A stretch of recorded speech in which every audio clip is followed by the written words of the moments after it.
পাতার ভর্তা বানাবো। এখন মরিচটা আগে বেটে নিই।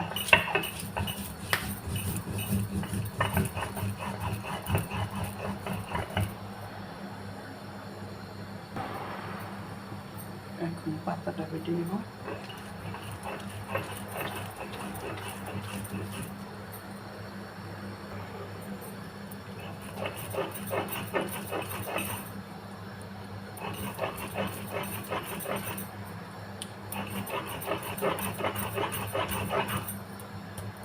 তো আমার লাউ পাতার ভর্তা বাটা শেষ।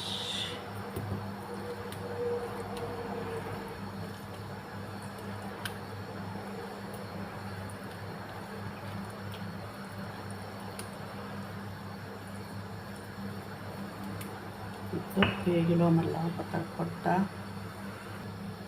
এই তো আমার লাউ পাতার ভর্তা রেডি।